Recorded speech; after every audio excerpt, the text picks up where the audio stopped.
एक समय की बात है, एक ऐसी रानी थी जो अपनी सुंदरता के लिए दूर दूर तक प्रसिद्ध थी। लेकिन एक बात थी जो उसकी सुंदरता में भी उसे खटकती थी, उसकी नाक। वह सुंदर थी पर रानी को अपनी नाक में थोड़ी कमी दिखती थी और कोई भी चित्रकार उसे सही ढंग से चित्रित नहीं कर पाता था। कई प्रतिभाशाली चित्रकारों को रानी का चित्र बनाने के लिए बुलाया गया। हर कोई अपनी कला का प्रदर्शन करता, लेकिन जब भी चित्र बनकर तैयार होता, रानी की आंखें गुस्से से सिकुड़ जाती। चाहे चित्र कितना भी सुंदर बना हो, रंग कितने भी जीवंत हों, रानी को अपनी नाक हमेशा विकृत लगती थी। फिर से असफल, वह चिल्लाती। उसकी आवाज राजमहल में गूंजती थी, क्या तुम सब अंधे हो? क्या कोई भी सच्ची सुंदरता नहीं देख सकता? उसका गुस्सा तेज और कठोर था। जो भी चित्रकार उसकी नाक को सही ढंग से चित्रित करने में विफल रहता, उसे तुरंत शाही काल कोठरी में डाल दिया जाता था। जल्द ही राज्य के कुछ सबसे प्रसिद्ध चित्रकारों से काल कोठरियां भर गईं और उनके ब्रश और रंग धूल फांक रहे थे। लेकिन जो चित्रकार रानी का क्रूप या भयानक चित्र बनाने की हिम्मत करते थे, जिनकी नाक की प्रस्तुति न केवल अपूर्ण थी बल्कि पूरी तरह से राक्षसी थी, उनके लिए एक और भी भयानक भाग्य इंतजार कर रहा था। उन्हें केवल कैद नहीं किया जाता था, इसके बजाय रानी अपने ठंडे क्रोध में उन्हें एक भयानक अंत की सजा देती थी। इन दुर्भाग्यपूर्ण कलाकारों को मौत के घाट उतार दिया जाता था और उनके शरीर को शाही जंगलों में घूमने वाले जंगली जानवरों को खिला दिया जाता था, जो किसी को भी अपनी सुंदरता का मजाक उड़ाने की हिम्मत करने वालों के लिए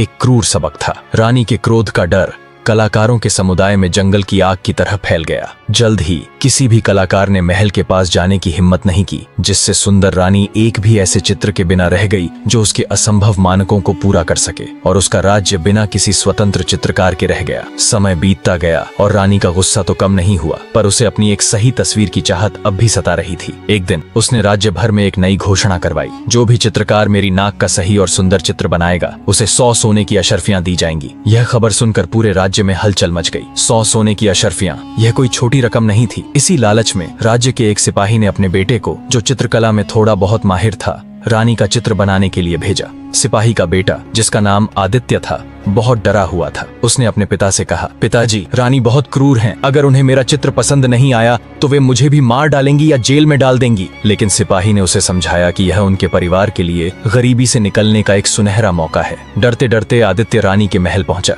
उसके हाथ कांप रहे थे जब उसने रानी को पहली बार देखा। रानी वास्तव में बहुत सुंदर थी, लेकिन उसके चेहरे पर एक अजीब सा भय और अकेलापन साफ झलक रहा था। आदित्य ने पूरी हिम्मत जुटाकर चित्र बनाना शुरू किया। हर स्ट्रोक के साथ उसे अपनी जान का खतरा महसूस हो रहा था। कई दिनों की कड़ी मेहनत और डर के बीच आदित्य ने आखिरकार चित्र पूरा किया। वह उस तस्वीर को लेकर रानी के सामने गया। उसका दिल जोर जोर से धड़क रहा था। उसे लग रहा था कि अब उसकी जिंदगी का फैसला होने वाला है। आदित्य ने डरते हुए चित्र रानी के सामने रखा। रानी ने अपनी गहरी पैनी नजर से चित्र को देखा। आदित्य की सांसें थमी हुई थीं। एक पल के लिए उसे लगा कि शायद रानी के चेहरे पर थोड़ी संतुष्टि दिखाई दी है, लेकिन अगले ही पल रानी का चेहरा क्रोध से तमतमा उठा। यह क्या बकवास है? रानी चिल्लाई। उसकी आवाज महल की दीवारों में गूंज उठी। यह नाक, यह फिर से वही गलती है। तुम भी बाकियों की तरह हो, मेरी सुंदरता को समझने में असमर्थ। आदित्य ने कांपते हुए कहा, महारानी, मैंने अपनी पूरी कोशिश की है। लेकिन रानी सुनने को तैयार नहीं थी। उसकी आंखों में आग थी। कोशिश? तुम्हारी कोशिश ने मेरी नाक को और बदसूरत बना दिया है। लगता है तुम्हें भी बाकी निकम्मे चित्रकारों के साथ ही जगह मिलनी चाहिए। और फिर बिना किसी और बात के रानी ने अपने सैनिकों को आदेश दिया, इसे ले जाओ, इसे भी उन्हीं काल कोठरियों में डाल दो जहां इसके बाकी साथी।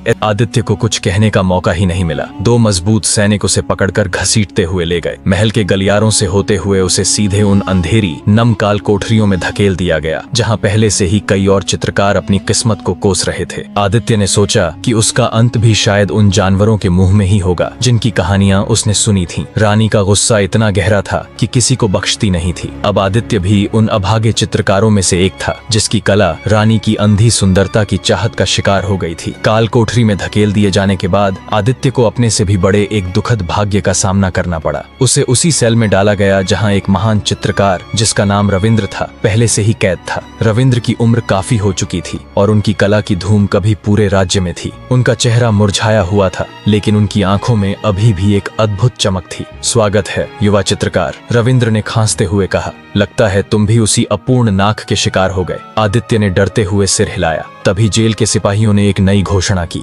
रानी ने फिर एक शर्त रखी थी, जो चित्रकार जेल में रहकर ही मेरा सबसे सुंदर चित्र बनाएगा, उसे जीवन दान दिया जाएगा और उसे सभी कैदियों के साथ रिहा कर दिया जाएगा।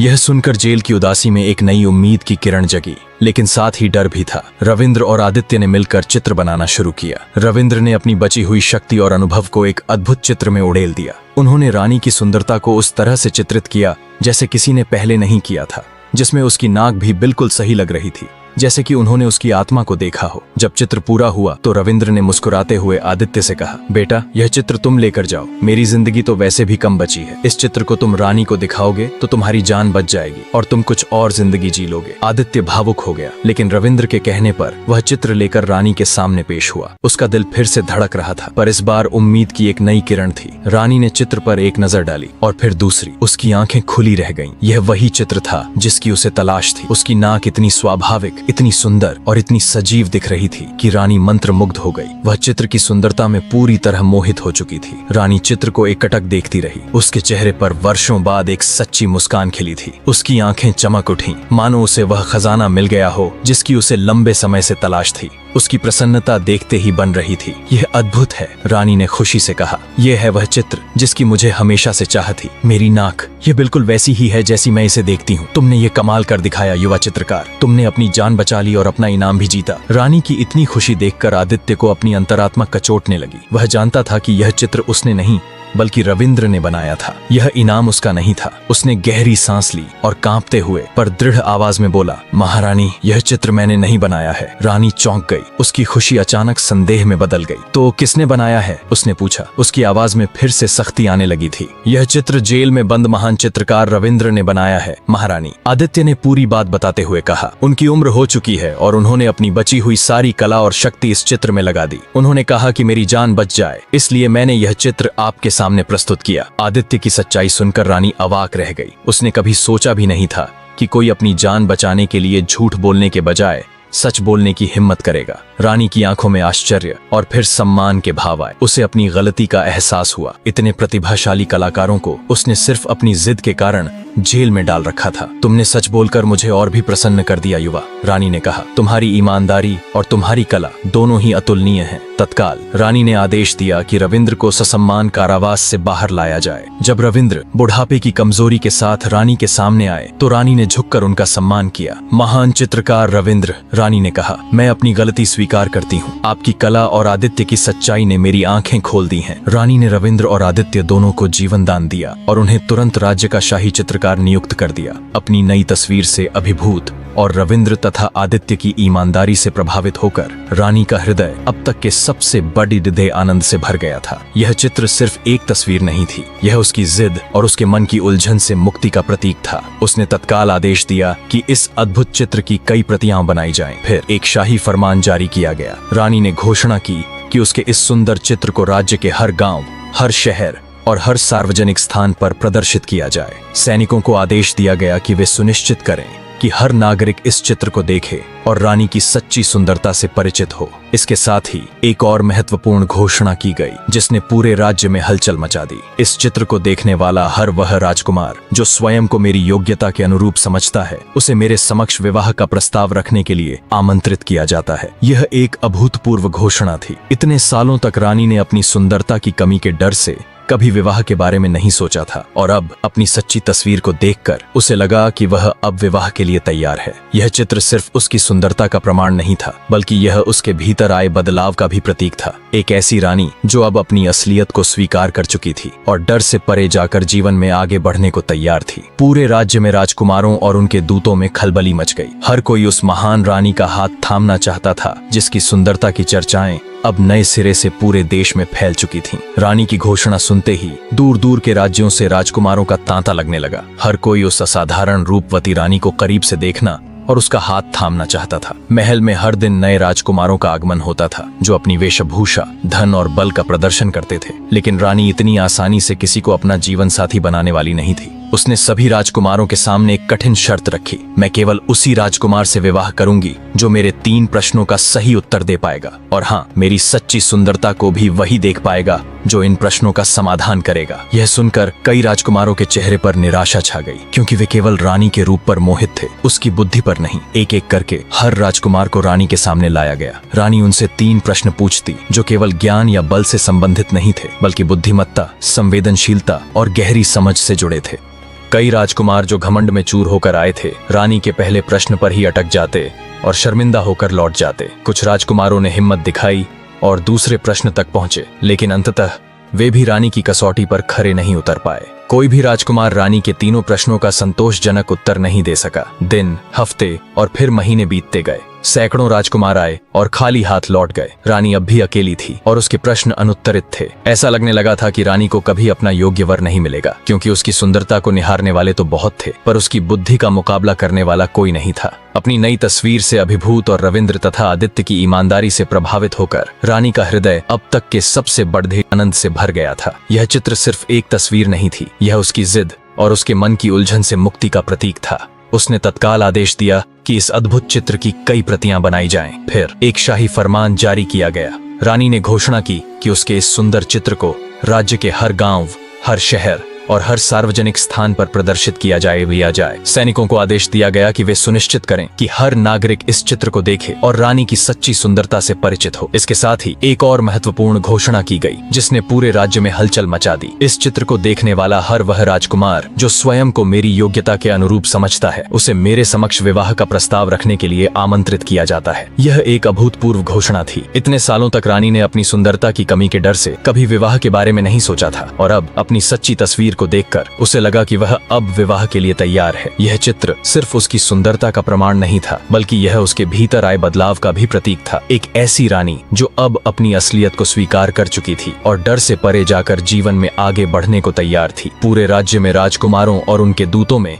खलबली मच गई। हर कोई उस महान रानी का हाथ थामना चाहता था जिस देश में फैल चुकी थी। रानी की घोषणा सुनते ही दूर दूर के राज्यों से राजकुमारों का तांता लगने लगा। हर कोई उस असाधारण रूपवती रानी को करीब से देखना और उसका हाथ थामना चाहता था। महल में हर दिन नए राजकुमारों का आगमन होता था, जो अपनी वेशभूषा, धन और बल का प्रदर्शन करते थे। लेकिन रानी इतनी आसानी से किसी को अपना जीवन साथी बनाने वाली नहीं थी। उसने सभी राजकुमारों के सामने एक कठिन शर्त रखी। मैं केवल उसी राजकुमार से विवाह करूंगी जो मेरे 3 प्रश्नों का सही उत्तर दे पाएगा, और हाँ, मेरी सच्ची सुंदरता को भी वही देख पाएगा जो इन प्रश्नों का समाधान करेगा। यह सुनकर कई राजकुमारों के चेहरे पर निराशा छा गई, क्योंकि वे केवल रानी के रूप पर मोहित थे, उसकी बुद्धि पर नहीं। एक एक करके हर राजकुमार को रानी के सामने लाया गया। रानी उनसे 3 प्रश्न पूछती, जो केवल ज्ञान या बल से संबंधित नहीं थे, बल्कि बुद्धिमत्ता, संवेदनशीलता और गहरी समझ से जुड़े थे। कई राजकुमार जो घमंड में चूर होकर आए थे रानी के पहले प्रश्न पर ही अटक जाते और शर्मिंदा होकर लौट जाते।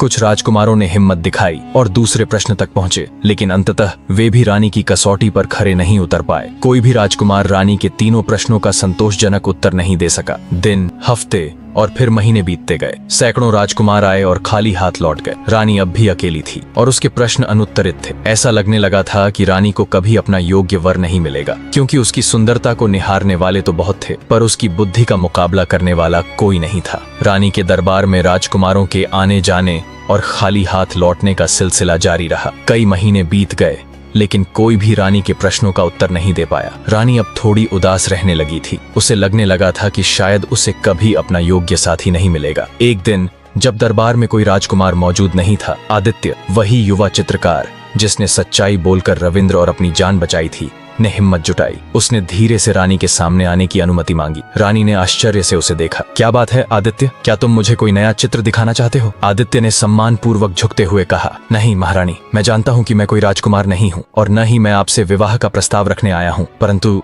मैं आपके प्रश्नों को सुनना चाहता हूँ। रानी कुछ पल के लिए शांत रही। उसकी आंखों में कौतूहल था। यह अजीब था, एक चित्रकार जो राजकुमार भी नहीं था उसके प्रश्नों को सुनना चाहता था। तुम मेरे प्रश्नों को क्यों सुनना चाहते हो आदित्य? रानी ने पूछा। उसकी आवाज में उत्सुकता थी। आदित्य ने अपनी नजरें रानी की ओर उठाईं और दृढ़ता से कहा, महारानी, मैंने आपकी सच्ची सुंदरता को उस दिन देखा था जब आपने महान चित्रकार रविंद्र की कला को पहचाना और मेरी सच्चाई का सम्मान किया। उस दिन मुझे लगा कि आपकी सुंदरता केवल आपके चेहरे में नहीं, बल्कि आपकी आत्मा और आपके न्याय में भी है। शायद मेरे पास आपके प्रश्नों का उत्तर न हो, पर मुझे विश्वास है कि एक सच्चा कलाकार होने के नाते मैं उन्हें समझने का प्रयास कर सकता हूँ। रानी थोड़ी देर सोचती रही। आदित्य की यह बात उसे छू गई थी। उसने सैकड़ों राजकुमारों के अहंकारी चेहरे देखे थे, लेकिन आदित्य की नम्रता और बुद्धिमत्ता उसे आकर्षित कर रही थी। ठीक है आदित्य, रानी ने अंततः कहा, तुम्हारी जिज्ञासा और तुम्हारी सच्चाई ने मुझे प्रभावित किया है। मैं तुम्हें अपने प्रश्न सुनाती हूँ।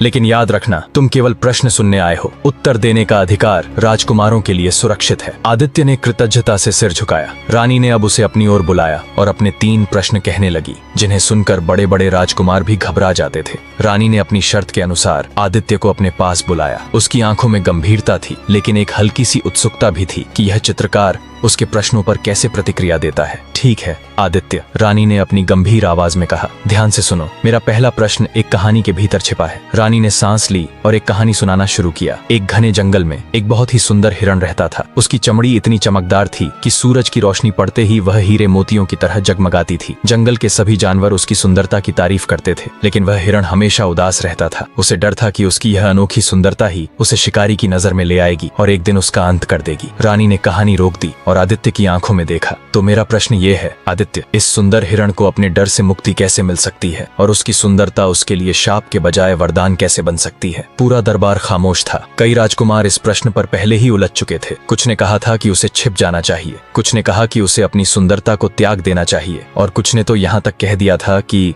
सुंदरता ही उसकी किस्मत है और वह कुछ नहीं कर सकता। आदित्य ने कुछ पल सोचा। उसने रानी की कहानी को गहराई से समझा। फिर उसने धीरे से कहा, महारानी, उस सुंदर हिरण को अपने डर से मुक्ति तब मिलेगी जब वह अपनी सुंदरता को छिपाने के बजाय उसका उपयोग दूसरों की भलाई के लिए करेगा। रानी ने भौहें उठाई। यह एक नया उत्तर था। आदित्य ने अपनी बात जारी रखी। यदि वह हिरण अपनी चमक का उपयोग रात के अंधेरे में भटक रहे छोटे जानवरों को रास्ता दिखाने के लिए करे, या अपनी चमक से किसी शिकारी को दूर भगाकर अन्य जानवरों की रक्षा करे, तो उसकी सुंदरता उसके लिए शाप नहीं बल्कि एक शक्ति बन जाएगी। जब वह दूसरों के काम आएगा तो उसका डर स्वयं ही खत्म हो जाएगा और उसे अपनी सुंदरता में एक नया अर्थ मिलेगा। बहुत खूब आदित्य, रानी ने कहा, तुम्हारा पहला उत्तर अप्रत्याशित और विचारणीय था। अब मेरे दूसरे प्रश्न के लिए तैयार रहो। यह भी एक कहानी है। रानी ने एक और कहानी सुनाना शुरू किया। एक बहुत पुराना विशाल वृक्ष था जो अपनी छाया से दूर दूर तक यात्रियों को आराम देता था। उसके फल मीठे थे और उसकी जड़ें इतनी गहरी थीं कि उसने कई तूफानों का सामना किया था। लेकिन एक दिन उस वृक्ष को एहसास हुआ कि वह सूखता जा रहा है। उसकी पत्तियां पीली पड़ रही थीं और उसकी शाखाएं कमजोर होती जा रही थीं, क्योंकि उसके पास अब कोई नदी या जल स्रोत नहीं था। वह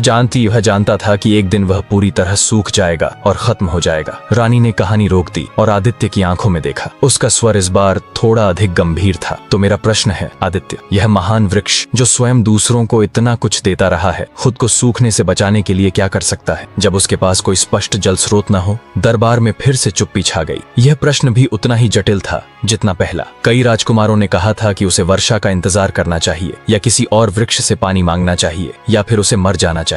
आदित्य ने इस बार भी कुछ देर सोचा। उसने रानी की आंखों में झांका, जैसे वह कहानी के पीछे छिपे अर्थ को समझना चाहता हो। फिर उसने शांत और आत्मविश्वास से भरे स्वर में कहा, महारानी, उस महान वृक्ष को सूखने से बचाने के लिए उसे अपनी गहरी जड़ों को और भी गहराई तक फैलाना होगा। रानी ने धीरे से सिर हिलाया, मानो वह और सुनना चाहती हो। आदित्य ने अपनी बात जारी रखी। यदि कोई स्पष्ट नदी या जल स्रोत दिखाई नहीं दे रहा है, तो इसका मतलब यह नहीं कि पानी है ही नहीं। अक्सर जीवन देने वाला जल सतह के नीचे गहराई में छिपा होता है। वृक्ष को अपनी जड़ों को और भी नीचे और भी दूर तक फैलाना होगा, ताकि वह जमीन के भीतर छिपी हुई नमी और उन भूमिगत जलधाराओं तक पहुंच सके जिन्हें ऊपर से नहीं देखा जा सकता। तभी वह फिर से हरा भरा हो सकेगा और दूसरों को छाया दे पाएगा। रानी अब आदित्य से पूरी तरह प्रभावित हो चुकी थी। उसके पिछले 2 उत्तरों ने न केवल रानी के प्रश्नों का समाधान किया था, बल्कि उसके हृदय को भी छुआ था। अब तीसरे और अंतिम प्रश्न की बारी थी। अक्सर सबसे कठिन साबित होता था। बहुत अच्छे आदित्य, रानी ने कहा, तुम्हारे उत्तरों में गहराई है। अब मेरा अंतिम प्रश्न सुनो, जो एक सुंदर स्त्री के चरित्र से जुड़ा है। रानी ने एक और कहानी सुनाना शुरू किया। एक बहुत ही सुंदर स्त्री थी जिसकी ख्याति दूर दूर तक फैली हुई थी। उसकी सुंदरता ऐसी थी कि हर कोई उसे निहारता रहता था, लेकिन वह अकेली थी, क्योंकि उसे लगता था कि लोग केवल उसके रूप को देखते हैं, उसके गुणों को नहीं। वह चाहती थी कि कोई उसे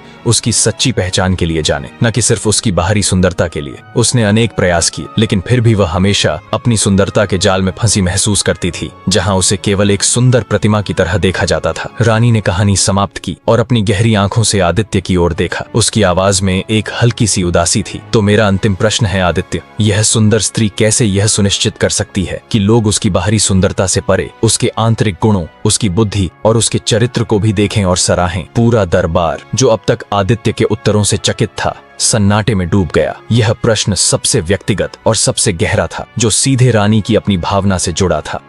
कई राजकुमारों ने कहा था कि उसे अपनी सुंदरता छिपानी चाहिए या फिर साध्वी बन जाना चाहिए, लेकिन रानी को कभी कोई संतोषजनक उत्तर नहीं मिला था। आदित्य ने कुछ पल गहरी सोच में बिताए। उसने रानी की आंखों में देखा, जहां उसे कहानी में वर्णित स्त्री की पीड़ा स्पष्ट दिखाई दे रही थी। फिर उसने धीरे धीरे लेकिन आत्मविश्वास से अपनी बात रखी। महारानी, उस सुंदर स्त्री को यह सुनिश्चित करने के लिए कि लोग उसके बाहरी रूप से परे उसके आंतरिक गुणों को देखें, उसे अपनी सुंदरता को उपयोग करना सीखना होगा, न कि केवल उसे प्रदर्शित करना। रानी ने ध्यान से सुना। आदित्य ने विस्तार से समझाया, अगर वह अपनी सुंदरता का उपयोग किसी नेक काम के लिए करती है, जैसे अपनी उपस्थिति से लोगों को प्रेरणा देना, अपनी बात कहने के लिए एक मंच के रूप में इसका इस्तेमाल करना, या अपनी प्रभावशाली छवि से किसी अच्छे उद्देश्य के लिए समर्थन जुटाना, तो लोग उसे केवल एक सुंदर चेहरे के रूप में नहीं देखेंगे। वे उसकी सुंदरता को उसके बुद्धिमान निर्णयों, उसके दयालु कार्यों और उसके मजबूत चरित्र से जोड़ेंगे। उसकी सुंदरता तब केवल एक आवरण नहीं रहेगी, बल्कि उसके आंतरिक गुणों की चमक को बढ़ाएगी। जब उसकी सुंदरता उसके श्रेष्ठ कार्यों का साधन बनेगी, तभी लोग उसे पूर्ण रूप से पहचान पाएंगे। आदित्य का उत्तर सुनकर रानी की आंखें भर आईं। यह वही उत्तर था जिसकी उसे वर्षों से तलाश थी। आदित्य ने न केवल उसके प्रश्न का उत्तर दिया था, बल्कि उसके मन की गहरी उलझन को भी समझ लिया था। उसने रानी को बताया था कि उसकी सुंदरता एक बाधा नहीं, बल्कि एक शक्ति बन सकती है, बशर्ते उसे सही तरीके से इस्तेमाल किया जाए। रानी के चेहरे पर एक ऐसी शांति छा गई जो उसने वर्षों से महसूस नहीं की थी। उसे एहसास हुआ कि जिस व्यक्ति को वह ढूंढ रही थी, वह कोई राजकुमार नहीं, बल्कि यह विनम्र और समझदार चित्रकार था। रानी ने आदित्य से विवाह कर लिया, उसे राजा घोषित कर दिया और उसका नाम राजा आदित्य प्रताप सिंह रख दिया। राजकुमारी ने कहा, मैं आदित्य से विवाह करना चाहती हूँ। राजा ने आदित्य से कहा, मैं कैसे मान लूं कि तुम हमारी राजकुमारी के योग्य हो, क्योंकि तुम एक चित्रकार हो, कोई राजा नहीं।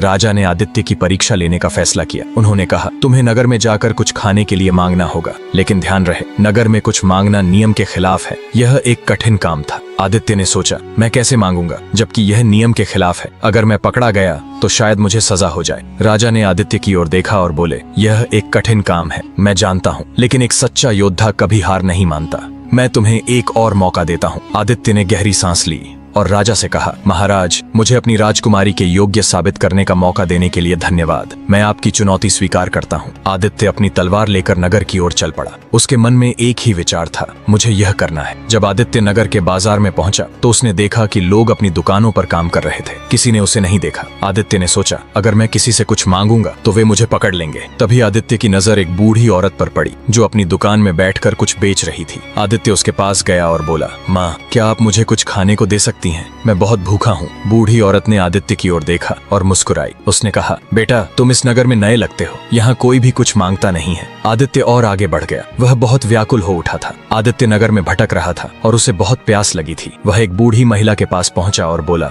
हे माँ, मुझे पानी पिला दो। बूढ़ी महिला ने कहा, पानी मैं दे सकती हूँ, पर पहले तुम अपना परिचय दो। आदित्य ने कहा, मैं पथिक हूँ। बूढ़ी महिला ने हंसते हुए कहा, तुम पथिक कैसे हो सकते हो? पथिक तो केवल दो ही हैं, एक सूर्य और दूसरा चंद्रमा। सच बताओ, तुम कौन हो? आदित्य ने कुछ सोचा और बोला, मैं मेहमान हूँ। बूढ़ी महिला ने फिर कहा, मेहमान तो केवल दो ही होते हैं, एक धन और दूसरा यौवन। कब खर्च हो जाते हैं पता ही नहीं चलता। सच बताओ, तुम कौन हो? आदित्य ने उत्तर दिया, मैं सहनशील हूँ। बूढ़ी महिला ने फिर कहा, सहनशील तो सिर्फ दो ही लोग हैं, एक तो पृथ्वी है जो मानवों के पापों का बोझ ढोती है, और दूसरे वो पेड़ जो पत्थर पड़ने पर भी फल देते हैं। सच बताओ, तुम कौन हो? आदित्य ने क्रोधित होते हुए कहा, मैं मूर्ख हूँ, यह जानने के लिए कि मैं कैसा हूँ। यह सुनकर बूढ़ी महिला ने मुस्कुराते हुए कहा, नहीं, तुम बहुत सहनशील हो जो प्यास में भी मेरे प्रश्नों का उत्तर देते रहे। आदित्य उनके पैरों पर गिर गया और अपनी सारी आपबीती बताई। बूढ़ी महिला ने कहा, ठीक है, मैं तुम्हारी मदद करूंगी, चाहे राजा मुझे फांसी ही क्यों न दे दे, मैं तुम्हें भिक्षा जरूर दूंगी। महिला ने आदित्य को एक चांदी का सिक्का दिया